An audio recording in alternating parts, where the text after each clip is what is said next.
Welcome to this ICF Slalom podcast episode, part of the series running until the Paris 2024 Games. We bring you the inside stories from around the globe from the people who make canoe slalom so special. Here's your host, John Gregory. Thanks for joining me for the latest podcast episode of the 2024 Olympic year. As promised, today's episode brings you the results and inside stories from the European Championships in Tartu, Slovenia. Dreams can come true. Here are my conversations with race winners Ziga Lin Hocevar from Slovenia and Giovanni De Gennaro from Italy. First, a recap from commentator Mally Johnson. The course at Tassen is legendary and always throws up a few surprises, and this European Championships was no different. With changes to the programme due to heavy rainfall, those who could adapt best would be the most likely to succeed. And it wasn't always the experienced who came out on top. Sadly, the high water level meant no top drop, but the kayak cross brought plenty of excitement. In the men's event, Joe Clark from Great Britain continued in his winning form, with Jan Rohrer from Switzerland in second and David Laurenti from Spain in third. In the women's event, Elena Marks from Switzerland won the time trial, won a quarter-final, won a semi-final and won the final, all wearing a huge smile. Camille Prejean from France was second, and Britain's Nikita Setchel was third. In the classic slalom, in the women's K1, Klaudia Zlowinska from Poland mastered the course with the ease of someone at the top of their game, almost 5 seconds ahead of Zuzana Pankova, the young Slovakian, and Great Britain's Mallory Franklin. In the men's kayak, Giovanni De Gennaro proved a popular winner, with a healthy margin over Mario Leitner of Austria, still chasing an Olympic spot for Paris, and Galindo Chiarello from Switzerland was third. Andrea Herzog was a joy to watch in the women's C1, all smooth turns, efficiency and rhythm. Gabriela Satkova from the Czech Republic took silver, and Marjorie Delazouse from France took the bronze. Arguably, the best race of the championships took place in the men's C1. With family and friends watching on, 16-year-old Ziga Lin Hocevar showed no fear, attacked the course and delighted the crowd to take gold ahead of his teammates Luka Bozic and Benny Savsek. A Slovenian 1-2-3. Great news for the crowd, the Slovenian television and the Slovenian Federation. The team races were compelling viewing as well, partly because they don't take place at many events these days, and partly because of the challenge the unpredictable water presented. The team races have the excitement and jeopardy of kayak cross, but instead of trying to outdo your competitors, the challenge is to work with your teammates and avoid clashes. The Czech Republic winning the women's C1 team, Slovenia winning the men's C1 team. The Czech Republic again won the men's kayak team, no surprise there, given their strength and depth. And Slovenia, once again, winning in the women's kayak team. So, plenty of homegrown medals, which always makes for an exciting event. I feel love is the Slovenian Tourist Board's slogan, and we felt it at the European Championships. I can't wait to return. That was Mally Johnson, race commentator back home in the UK. As noted by Mally, Ziga Lin was described in media as the Wonder Kid, a phrase used most recently to describe Czech Jiří Priskovic's debut into C1 and another 16-year-old again in C1 back in the 90s. Sunday you described as the best day of your life, but then I guess this week you've had to go back to high school. Well, that must be just weird. Yeah, it's true. It's a bit weird, but for example, last year on a World Champs, it was the same, and last World Cup, but now it's a bit different because I'm a European champion, I won. So going to school, it's a bit weird, but they are really nice. All the professors, teachers, and also the principal is really good. So I'm really happy with the school. I can talk with them a lot about my exams. So after this European champion title, I don't have so much of I have all free time to plan my test, exams, and everything. So yeah, it's really good. But yeah, it's a bit strange. I can only begin to imagine. But yeah, no, I knew you'd been through it, obviously, last year with Junior Worlds as well. It must have been amazing to be on a senior podium alongside your teammates. I mean, that's Olympic and world champion Benny Savsek, world number one Luka Bozic, twice actually, because you were there for the team as well. You all deservedly took the C1 Men Team Gold too. How did all that feel? How did it feel being on a podium? I don't know really because it's just so good that I can't explain. It's like it's something that I have never dreamed of. Like it was a lot of time since my winter training when I was thinking about that to stand on a podium with them. It was like a really like crazy dream of mine. But yeah, on the end, it's just everything turns out perfectly, and yeah, I was actually standing with them. So yeah, it was just incredible. Like it's really hard to describe because when I was thinking about that, it was much different than actually it was because it was just so much better. Like a lot of people, also a lot of spectators, everything, a lot of photographs. Like it's just it was just like a lot of cameras, everything. It's a bit different than I expected, but it's everything turned out perfectly. So yeah, it's amazing. Okay, so coming out of gate 17 and then into the stagger, back of the stopper, into the stagger, 17 to the 18 to the finish, did you realize how good a run it was? Yes, I did because I know Tatsan so well that I know really good when the run is really good. Because, for example, in maybe already on a next World Cup in Augsburg, I don't know how good I have to go to be really good. But here in Tatsen, I just know that yeah, Penny and Luca they can go better. But for others, I know they are good. But I just did like a really perfect run. Actually, the biggest time loss that I had on Benny and also on, for example, Nicolas Justin, it was still the first gate. So yeah, I didn't expect that actually, but yeah, it's just till the first gate I lost like a lot. So after I went from my last we say zigzag till I didn't finish the finish line. It wasn't so like a relief because I've screwed up the last combination so many times. For example, my first junior world championship, I came to the last combination leading. Last split time was green, and I screw up. And then also in Bratislava on European Championship Junior last year, I was like I had a perfect run. I was up till the last split, then I screw up. So actually, till crossed the finish line, I just wasn't sure if that's gonna be it. If I was just focus. You need to push. You need to push, because yeah, I knew who is still on the start. So yeah, it's actually till the finish line, till Benny crossed the finish line. I just didn't know if it's gonna be now, but yeah, of course I hoped.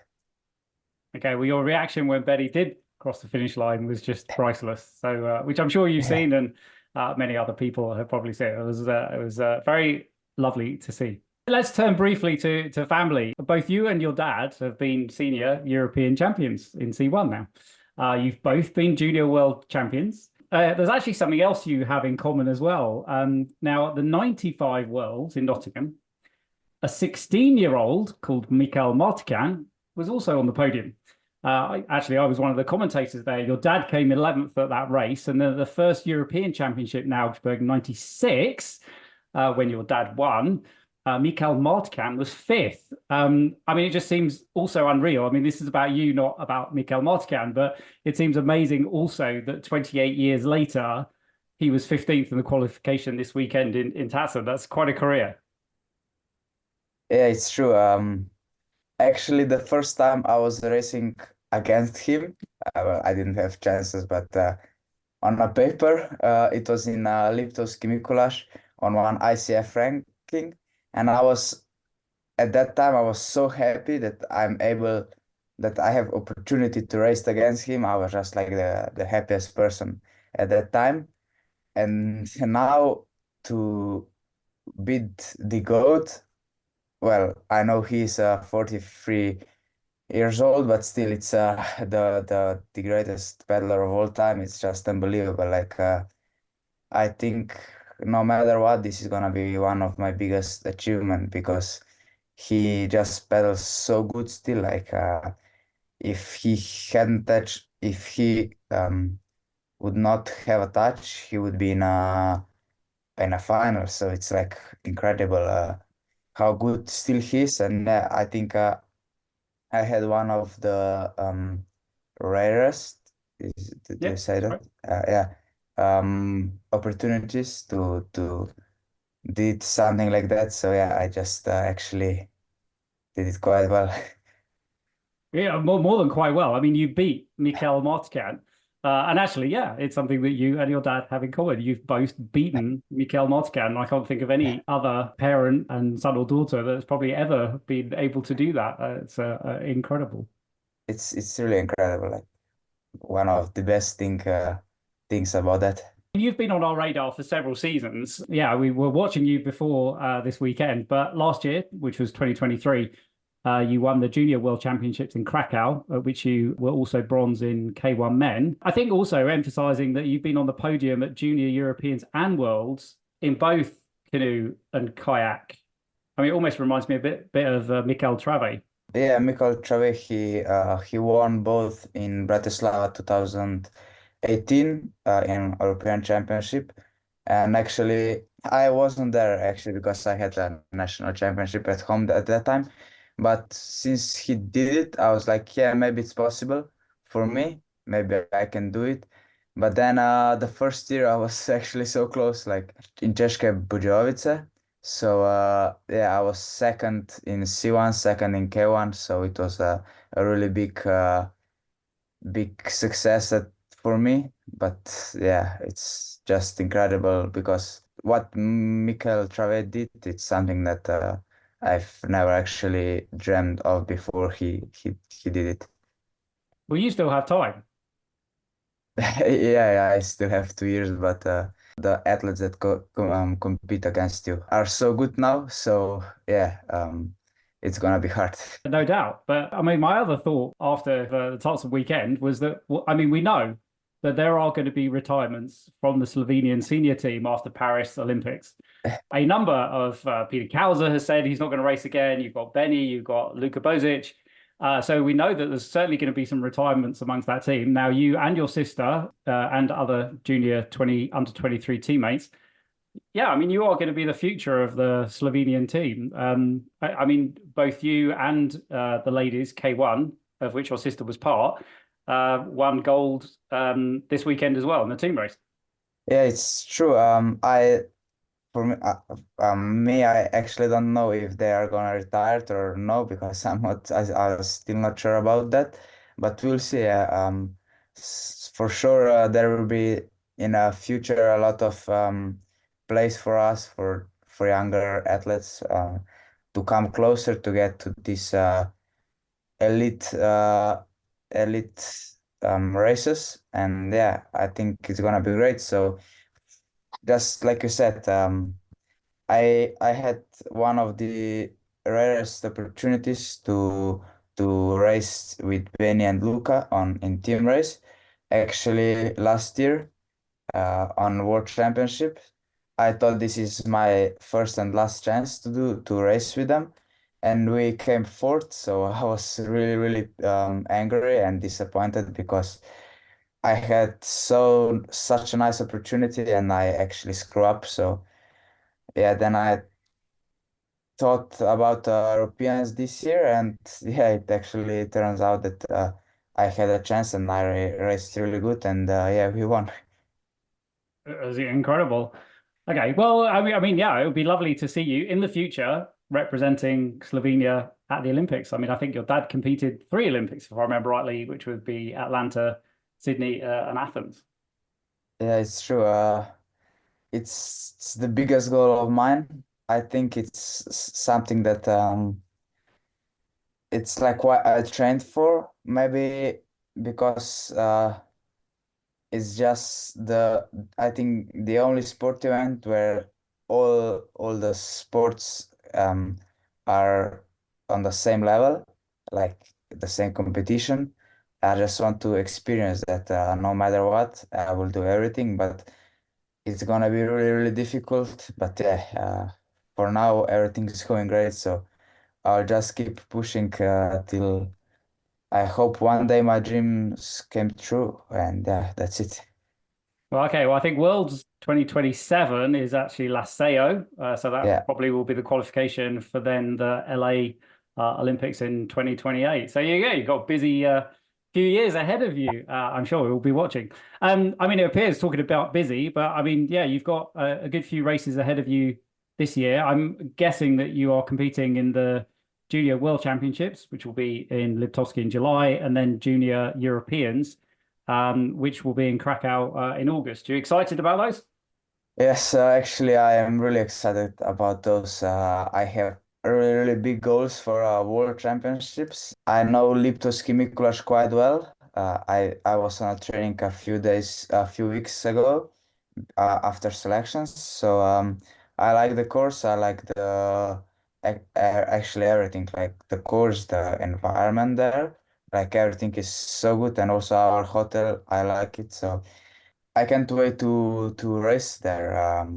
Some disciplines that I want to perform as good as possible because I still want to win something. But yeah, I'm really, really hyped about that. And also, like I said, for Junior Europeans, I've never won that before, and I want to win because it's yeah something that I don't have yet, and we'll see. Maybe this year, maybe next year, but this is just two chances, and I will do my best.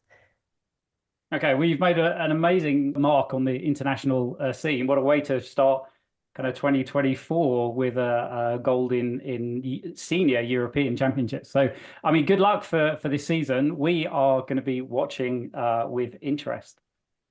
Thank you. Yeah. A big season still ahead, and I just can't wait can't wait to race again.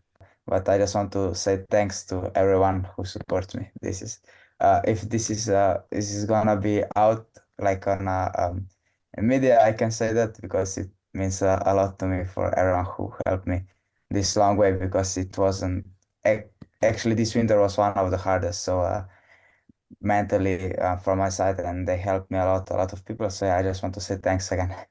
Okay, well, I think that's wonderful. And by the looks of it, it paid off. So you have a good network around you. That was Ziga Lin Hocevar. He talked to us from his home in Ljubljana, Slovenia. Next, delighted to welcome another new guest to the podcast. This seemed long overdue.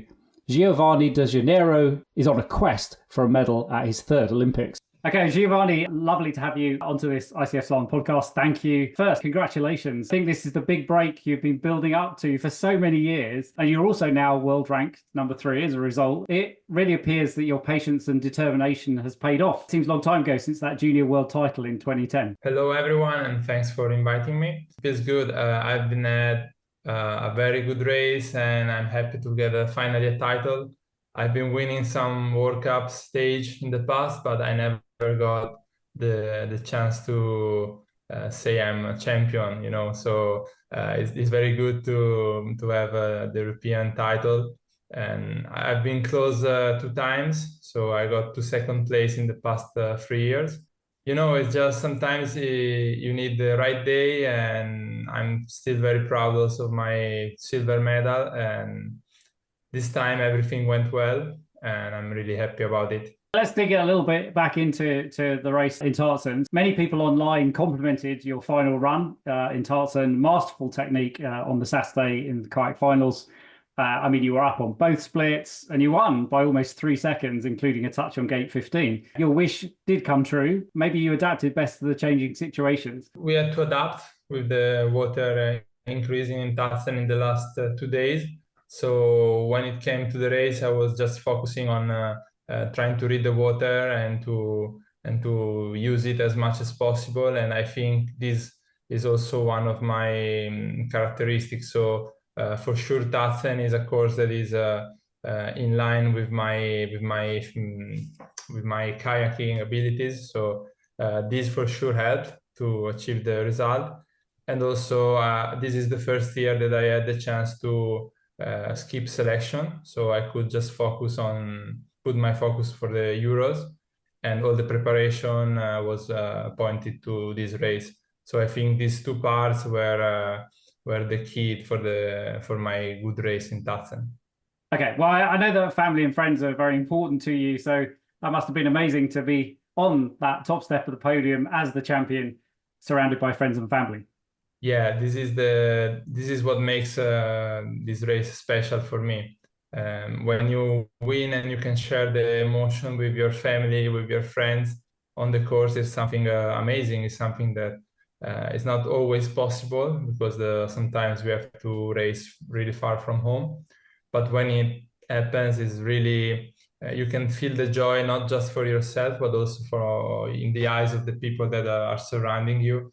And I was really, really happy to see many people happy for my result, even if they are not working with me, but they were still happy that I achieved this result, because they know how hard it is, and this makes everything special and better. I've noted previously that you have been fastest in heats more than anyone else, really, over the last 4 or 5 years. I guess it's then converting that into fastest in the semis and then the finals. I mean, the competition between yourself, I don't know, Jiri, Vit, Joe, and Peter Kauser, and probably and others as well, has been very tight. I think my category is full of talent, and every time we race, we never know what is going to happen.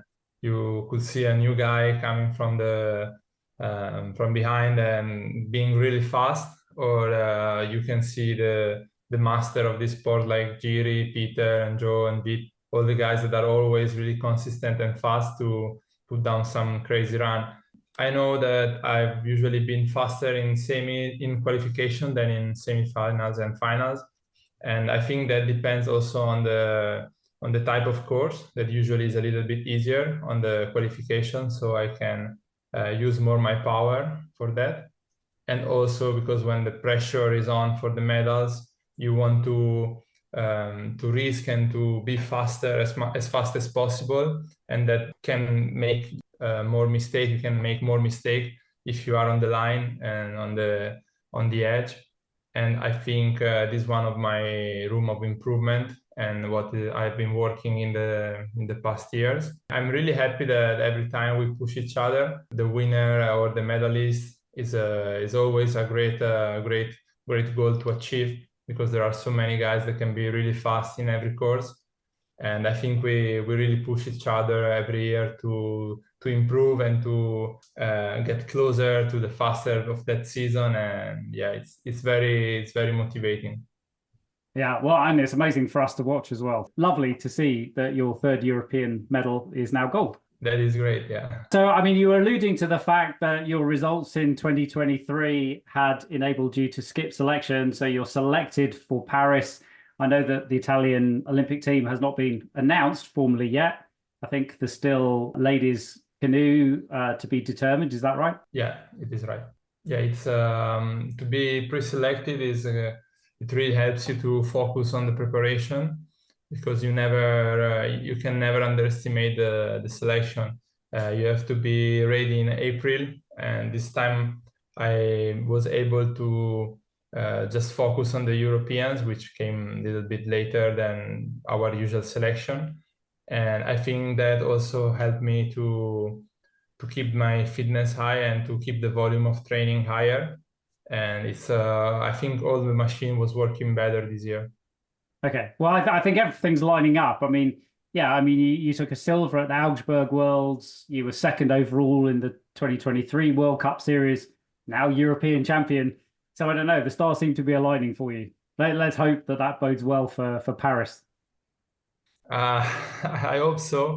But, every race is different, and sometimes it's not even really just up to you, the result. You have to be very good, put your run down, and then also you have to wait for other guys to see what's happening.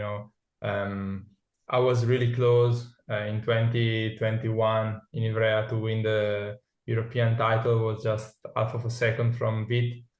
But I'm still, I think that was my run and that was my time, and I was happy with that. And sometimes there is one athlete or more that are faster than you, and you can't do anything, You just have to be consistent and put down as many solid runs as possible. And at some point it will happen, hopefully. Okay, well, I think you're one of the most consistent K1 men. So let's talk about kayak cross. I mean, you're no stranger to kayak cross. Actually, you've been on a podium back in Po in 2022 in kayak cross. Are we anticipating seeing you in the kayak cross in Paris, representing Italy? Yeah, I will represent Italy in kayak cross as well. And it's a new discipline for me. I've been racing in the past years, but I never trained really hard for that. So this past winter was the first time that we got the condition to train and to start to develop some technique. I think in the past I got the medal in 2022 and a fifth place at the Worlds in Augsburg, but that came from the slalom, from my physicality and from my training in slalom. At this point, I started to train more in cross and try to see how the fastest guys are doing ups and the tactic during the race. And I hope I will be able to improve. Now I'm just watching the improvement. I'm happy with my results at the European Championship. I was fifth in the trial and fifth in the race, in the head-to-head. So I see that the sport is growing. It's getting better for me, because I was scared at first and I was afraid to get injured during the race. And now with the practice, I feel a little bit more safe and more in control of the situation. And that is good, and that's motivating me to keep on working on this new discipline. Okay, well, it will continue to grow, and I'm sure it will attract lots of attention in Paris. I want to thank my club and my federation for the support that are giving me and the chance to be a professional athlete, and then to my family that they always support me. And I'm really happy that I could share with them this moment, and I hope that we will be able to share some more moments in the future. That was Giovanni De Gennaro. He talked to us from his home in Brescia, Italy. Our congratulations to the Tartan European Championship Organising Committee. Also delighted to see great commentary and free coverage on EurovisionSport.com.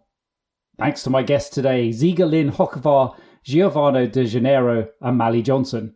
Our next episode will capture results and interviews from the first World Cup races starting in Augsburg and Prague. By the end of which I anticipate we will know the names of all those selected to represent their national federations in Paris at the end of July. I'm John Gregory. Thanks for listening. My thanks to Aidan Johnson for continued help with sound editing. See you on the bank as we prepare for the Olympics in Paris. Stay safe. That's it for now, but please subscribe to the podcasts on Apple Podcasts, Spotify or Audible. And please don't forget to share and leave a review too. In the meantime, keep it fast and clean.